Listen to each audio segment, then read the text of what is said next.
Murakoze kudukurikira kuri Veda Morning TV, mukore subscribe kuri YouTube channel yacu. Uyu munsi rero tugarutse ku makuru y'imikino, tukaba tugiye kubagezaho udushya turi muri iki gikombe cy'isi kigiye kuzakinwa uyu mwaka wa 2026. Tugiye kubagezaho udushya tuzaranga cyangwa se udushya turi muri iki gikombe cy'isi cya 2026. Iki gikombe cy'isi rero cya 2026 irushanwa rizitabirwa n'abakinnyi 1248 bahagarariye ibihugu 48. Irushanwa rero rikazatangira ku itariki ya 11 Kamena kugeza ku itariki 18 Nyakanga uyu mwaka wa 2026. Iki gikombe cy'isi rero kikazabera muri Canada, Mexique ndetse na Leta Zunze Ubumwe za Amerika, ndetse rikazaba rigizwe n'imikino 104. Nyuma y'uru rutonde rwatanzwe na buri kipe, tariki ya 11 Kamena abakinnyi 357 nibo bazongera kugaragara mu gikombe cy'isi baragikinnye mbere y'igihe.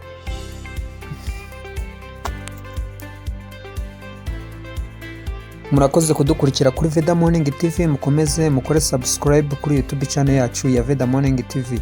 Uyu munsi rero tugiye kubagezaho amakuru y'imikino, amakuru ya siporo, ariko by'umwihariko tukaba tuje kugaruka kubishya ku bintu bidasanzwe bizaranga iki gikombe cy'isi kizaba muri uyu mwaka wa 2026. Tukaba tugiye kubagezaho bimwe mu dushya tuzaranga iki gikombe cy'isi kizabera ku mugabane wa Amerika. Rero uyu munsi rero hakaba hasohotse urutonde rw'abakinnyi bazitabira iri rushanwa ry'igikombe cy'isi kizabera muri Leta Zunze Ubumwe za Amerika, Mexique ndetse na Canada. Abakinnyi rero bazitabira iri rushanwa rero ni abakinnyi 1248 bahagarariye ibihugu 48. Iri rushanwa kandi rikazatangira ku itariki ya 11 Kamena, rikazatangira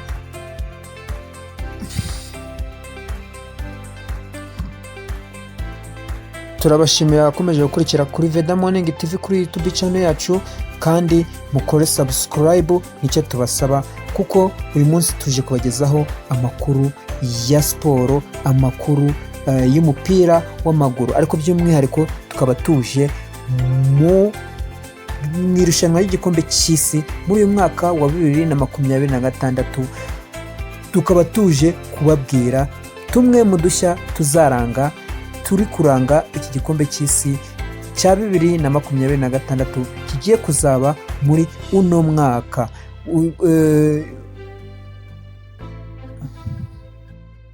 Iki gikombe cy'isi rero cy'uno mwaka wa 2026 kizitabirwa n'abakinnyi 1248 bahagarariye ibihugu 48. Irushanwa rero rikazatangira ku itariki ya 11 Kamena, rikazarangira ku itariki ya 18 Nyakanga 2026. Rikazabera muri Canada, Mexique ndetse na Leta Zunze Ubumwe za Amerika. Rikazaba rigizwe n'imikino 104.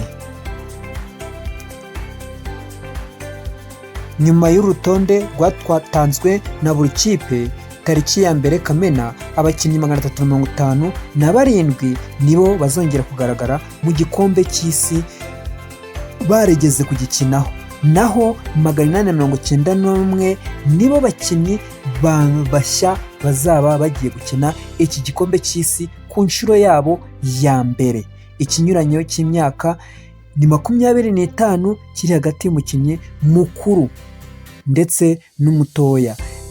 Umukinnyi mukuru akaba ari umunya-Ecosse Craig Gordon w'imyaka 43 n'iminsi 162. Umukinnyi mutoya rero akaba ari umunya-Mexique Gilberto Mora w'imyaka 17 n'iminsi 240.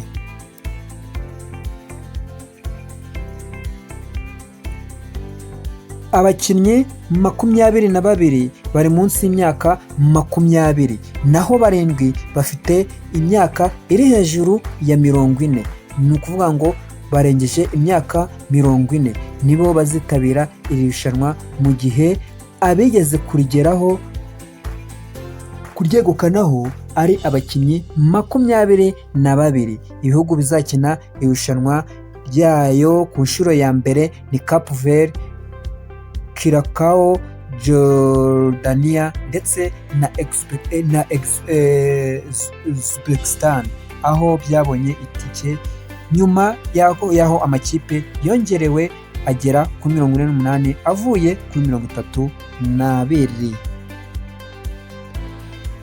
Mu bakinnyi rero batoya bazitabira iki gikombe cy'isi bitezweho byinshi ni abakinnyi batandukanye, harimo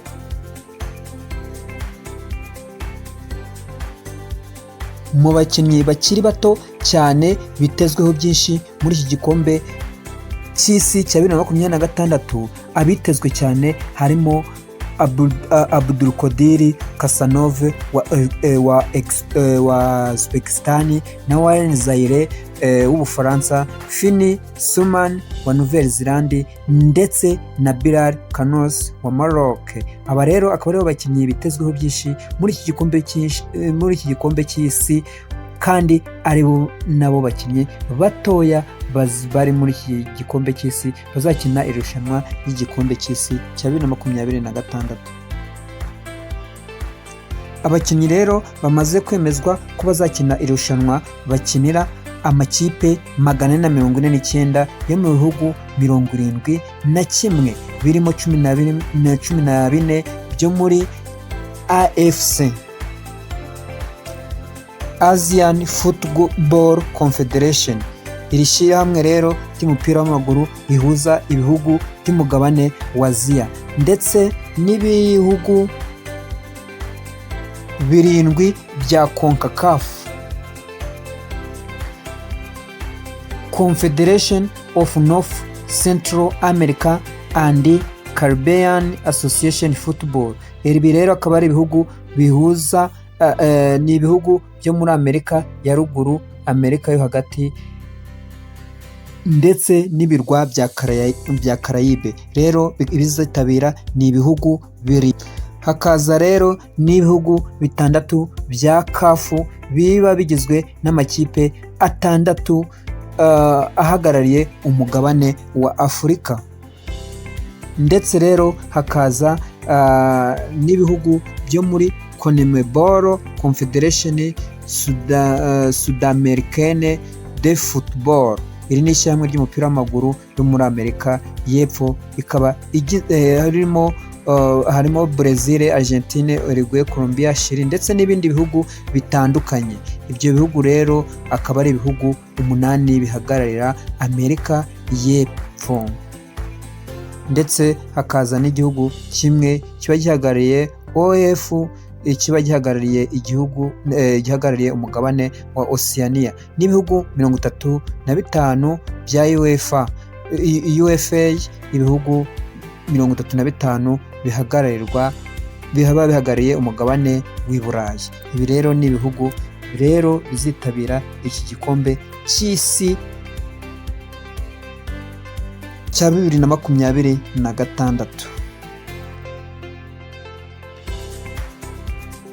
By'umwihariko rero Qatar na Arabia Saudite nibyo bihugu bifite abakinnyi benshi bakina imbere mu gihugu 25 kuri 26, mu gihe Cape Verde, Repubulika Iharanira Demokarasi ya Congo, Cote d'Ivoire, Curacao, Senegal na Uruguay bafite abakinnyi bakina ku migabane hafi ya yose. Umunyaportugal Carlos Queiroz utoza Ghana agiye gutoza igikombe cy'isi ku nshuro ye ya 5, aho yatoje mu 2010 yatozaga Portugal, 2014, 2018 ndetse na 2022 agatoza Iran. Rero ku nshuro ya 5 akaba ari we uje gutoza Portugal.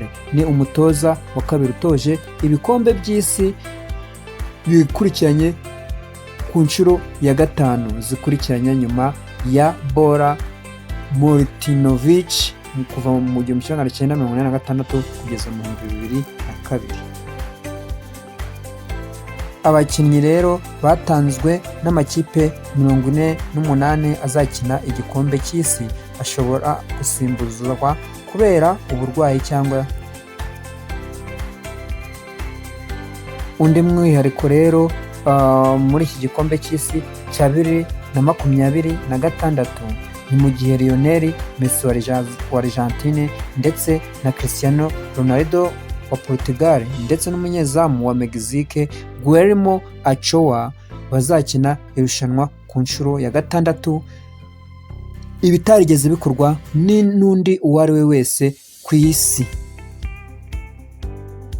Rero dusoza, abakinnyi batanzwe n'amakipe 48 azakina igikombe cy'isi ashobora gusimbuzwa kubera uburwayi cyangwa imvune ikomeye mu masaha 24 nyuma mbere yo gukina umukino wa mbere, kandi byemejwe na FIFA. Ni ukuvuga ngo rero buri kipe yose yitabira igikombe cy'isi mu gihe yaba afite abakinnyi bafite imvune ashobora gusimbuza abo bakinnyi mbere y'uko umukino wa mbere utangira w'igikombe cy'isi, mbereho amasaha 48.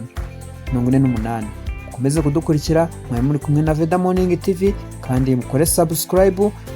Ndabashimiye kandi mugire ibihe byiza. Ciao ciao.